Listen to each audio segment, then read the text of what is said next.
안녕하세요. 크라이플 처치 존 목사입니다. 오늘 함께 나눌 말씀은 사도행전 10장 34절에서 48절까지 말씀입니다. 베드로가 입을 열어 말하였다. 나는 참으로 하나님께서는 사람을 외모로 가리지 아니하시는 분이시고 하나님을 두려워하며 의를 행하는 사람은 그가 어느 민족에 속하여 있든지 다 받아주신다는 것을 깨달았습니다. 하나님께서는 이스라엘 자손에게 말씀을 보내셨는데 곧 예수 그리스도를 통하여 평화를 전하셨습니다. 예수 그리스도는 만민의 주님이십니다.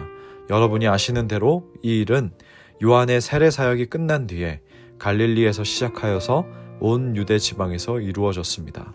하나님께서 나사렛 예수에게 성령과 능력을 부어주셨습니다. 이 예수는 두루 다니시면서 선한 일을 행하시고 마귀에게 억눌린 사람들을 모두 고쳐주셨습니다. 그것은 하나님께서 그와 함께 하셨기 때문입니다. 우리는 예수께서 유대 지방과 예루살렘에서 행하신 모든 일의 증인입니다. 사람들이 그를 나무에 달아 죽였지만 하나님께서 그를 사흘 날에 살리시고 나타나 보이게 해주셨습니다. 그를 모든 사람에게 나타나게 하신 것이 아니라 하나님께서 미리 택하여 주신 증인인 우리에게 나타나게 하셨습니다. 그가 죽은 사람들 가운데서 살아나신 뒤에 우리는 그와 함께 먹기도 하고 마시기도 하였습니다. 이 예수께서 우리에게 명하시기를 하나님께서 자기를 살아있는 사람들과 죽은 사람들의 심판자로 정하신 것을 사람들에게 선포하고 증언하라고 하셨습니다. 이 예수를 두고 모든 예언자가 증언하기를 그를 믿는 사람은 누구든지 그의 이름으로 죄 사함을 받는다고 하였습니다. 베드로가 이런 말을 하고 있을 때에 그 말을 듣는 모든 사람에게 성령이 내리셨다. 할례를 받은 사람들 가운데서 믿게 된 사람으로서 베드로와 함께 온 사람들은 이방 사람들에게도 성령을 선물로 부어주신 사실에 놀랐다.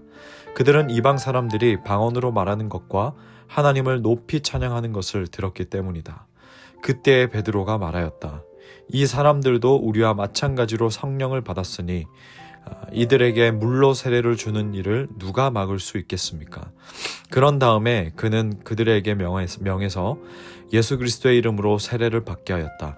그들은 베드로에게 며칠 더 머무기를 청하였다. 아멘. 사도 베드로는 입을 열어서 설교를 시작했습니다.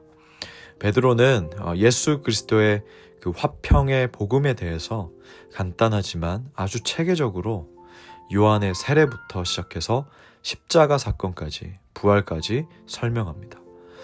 38절 말씀을 보면 이 예수님의 구원 사역에 대해서 한 문장으로 요약하고 있습니다.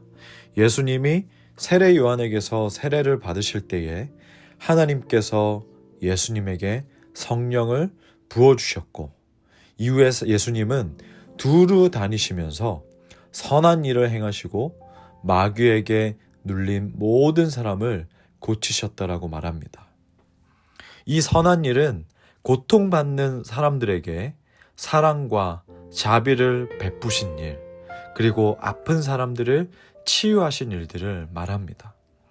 이 사탄의 억압 아래에 있던 사람들을 예수님께서 해방시킨 사역을 하셨다라고 말씀에서 설명하고 있습니다. 베드로는 이 사도들이 자신뿐만 아니라 함께 있었던 그 제자들이 이 모든 일의 증인이라고 강조합니다. 그리고 나서 유대인이 예수님을 나무에 달아 죽인 사건과 하나님이 그를 다시 살리신 사건, 그 부활이죠. 그 사건에 대해서 말합니다.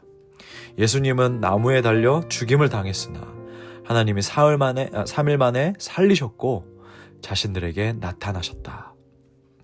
그리고 마지막으로 베드로는 구약의 모든 선지자 역시 예수님을 믿는 자들이 그의 이름으로 죄사함을 받는다라고 증언했다라고 밝힙니다. 왜냐하면 고넬료와 그와 함께 있는 사람들은 현재 구약만 알고 있기 때문입니다. 물론 본문 말씀에는 베드로의 이 설교 내용 전부가 기록된 것이 아니고 핵심 부분만 누가가 기록해 놨습니다. 하지만 37절에서 43절 이 설교 내용은 누가복음의 축소판이라고 해도 무리가 없습니다. 아주 짧고 핵심적인 내용만 있지만 우리가 이 순서에 따라서만 복음 메시지를 잘 익혀놔도 너무나도 유용할 거라고 저는 생각이 됩니다. 여러분, 이 베드로가 고넬료 그리고 그와 함께 있는 사람들에게 전한 메시지를 보면서 어떤 생각이 듭니까? 이 복음 전파에 대해서 준비되어 있는 베드로의 모습을 저는 봅니다. 베드로전서 3장 15절 말씀에 너희 마음에 그리스도를 주로 삼아 거룩하게 하고 너희 속에 있는 소망에 관한 이유를 묻는 자에게는 대답할 것을 항상 준비하되 온유와 두려움으로 하라, 이렇게 기록되어 있습니다. 이 말씀, 베드로가 쓴 말씀이지만 쓴 서신이지만 정말 이 3장 15절에 저는 베드로의 삶 자체가 담겨져 있다라고 생각이 됩니다. 이전 본문들에 나온 스데반 집사도 그렇고 빌립 집사도 그렇고 항상 소망이 되는 복음이 품어져 있었습니다. 성령께서 모든 퍼즐을 맞추실 때의 마지막에 이 베드로의 준비된 복음 전파와 세례가 마지막 한 조각이었습니다. 마태복음 28장 19절 말씀을 보면 너희는 가서 모든 민족을 제자로 삼아서 아버지와 아들과 성령의 이름으로 세례를 주고 20절 말씀에 내가 너희에게 명령한 모든 것을 그들에게 가르쳐 지키게 하라. 아멘. 이 말씀은 예수님께서 우리 모두에게 하신 말씀입니다. 지금 이 모닝 바이블을 전하고 있는 저에게만 하신 말씀이 아니고 저만 해당된 말씀이 아니고 듣는 여러분에게도 모두 해당되는 말씀입니다. 사도라서 해야 하는 것이 아니고 목회자, 선교사만 하는 것이 아니라 모두에게 적용되는 말씀입니다. 그리고 이 말씀은 특히 우리 크라이플 처치의 핵심 비전 말씀이기도 합니다. 저는 이 말씀을 기초로 크라이플, 지저스 크라이스트의 크라이, 그리고 디사이플의 풀, 그래서 예수 그리스도의 제자가 되는 교회, 예수 그리스도의 제자가 모인 교회, 예수 그리스도의 제자 교회, 이런 의미로 지었습니다.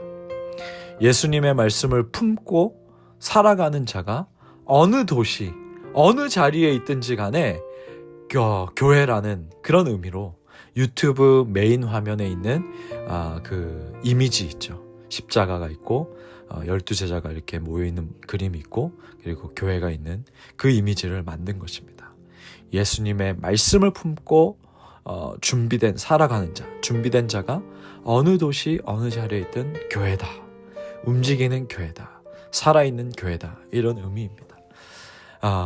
우리가 신앙생활에 어떤 지향점이라고 제가 표현하면 좋을 듯한데, 지향점, 즉 그 지향점이 목적이 내가 회복되고 근근히 믿음 생활 이어나가고 이런 것 말고 항상 품는 복음이 있고 이 복음을 성령께서 만나게 하시는 사람들에게 담대하게 전하는 모습을 그리면서 하나씩 성장해 나갔으면 좋겠습니다.